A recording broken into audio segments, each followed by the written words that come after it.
Assalamualaikum warahmatullahi wabarakatuh. Shalom, Om Swastiastu, Namo Buddhaya, dan salam kebajikan, Rahayu. Yang terhormat Bapak Yusuf Istanto, SCMH, selaku dosen pengampu mata kuliah hukum klinis. Pada kesempatan kali ini, perkenankan kami dari kelompok 5 akan membahas terkait dengan analisis kasus perceraian non-muslim karena pisah berkepanjangan. Sejalan dengan ini, tentunya saya tidak sendiri, saya bersama dengan teman-teman dari kelompok 5, di antaranya ada Muhammad Nailul Hikam, Anja Sul Rosyad, Riansa Ahnifah, Santi Wijaya Astuti, Sabrina Maisa Putri, Dinda Kurniasari, dan juga Muhammad Fathurman Al-Faruq, yang terakhir Ahmad Ihsan Muzaki. Mari kita simak penjelasan berikut ini.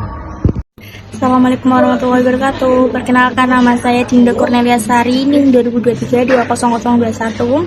Di sini terima kasih sebelumnya kepada presentator yang sudah mempersilahkan saya untuk masuk kepada hasil analisis, yang mana analisis hubungan antara hukum, agama, dan hukum negara. Hubungan antara hukum agama dan hukum negara dalam perkara perceraian non-muslim terlihat dari adanya pengakuan negara terhadap nilai agama, tetapi penyelesaiannya hukumnya tetap tunduk pada hukum nasional. Dalam agama Katolik, perkawinan dianggap sakral dan tidak dapat diceraikan. Namun, menurut hukum negara Indonesia, perceraian tetap dimungkinkan apabila terdapat alasan yang sah, sebagaimana diatur dalam pasal 39 Undang-Undang nomor 1 tahun 1974 tentang perkawinan, contoh Undang-Undang nomor 16 tahun 2019. Oleh karena itu, meskipun Kevin menolak perceraian berdasarkan ajaran agama, pengadilan negeri tetap berwenang untuk memeriksa dan memutus perkara berdasarkan ketentuan hukum negara. Terima kasih.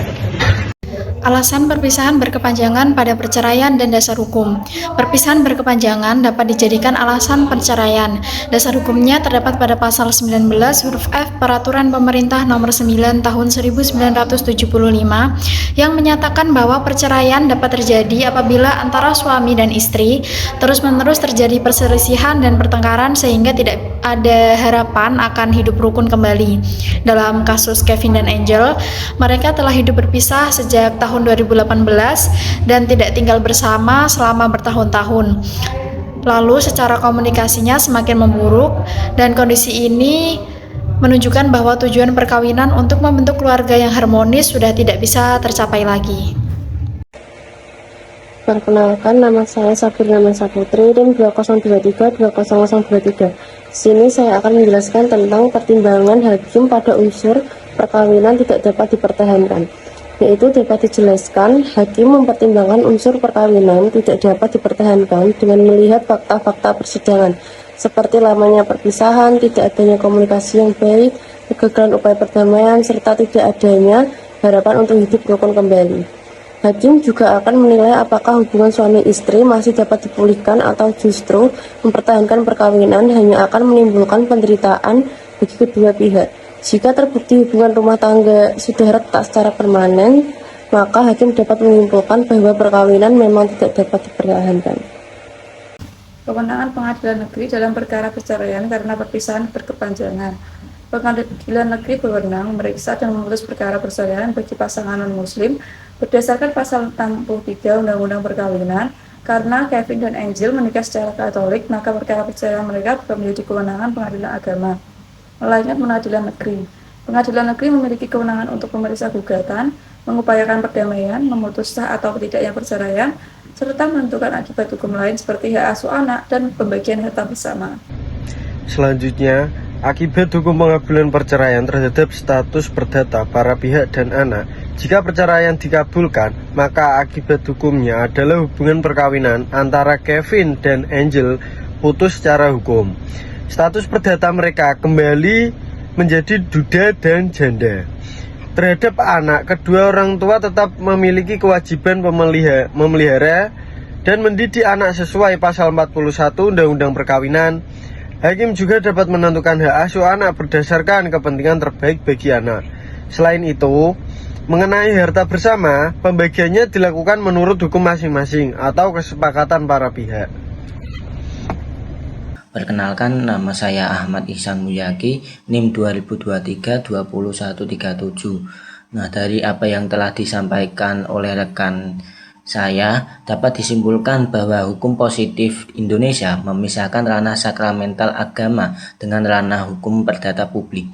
Sehingga meskipun ajaran agama tertentu tidak mengenal perceraian, pengadilan negeri tetap memiliki kewenangan konstitusional untuk memutus dan mengakhiri ikatan perkawinan apabila berdasarkan fakta-fakta persidangan terbukti bahwa tujuan perkawinan sudah tidak dapat tercapai lagi atau hubungan rumah tangga telah mencapai titik point of no return, yaitu kondisi di mana keharmonisan dan keberlangsungan perkawinan tidak mungkin dipertahankan lagi.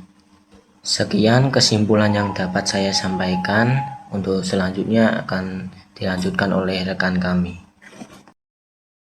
Saran kepada para pihak hendaknya memprioritaskan kepentingan terbaik bagi anak, the best interest of the kids, di atas ego pribadi selama proses transisi hukum ini berlangsung. Kepada majelis hakim pula perlu memberikan pertimbangan yang sangat mendalam terkait pembagian hak asuh anak, guna memastikan stabilitas psikologis anak pasca perceraian.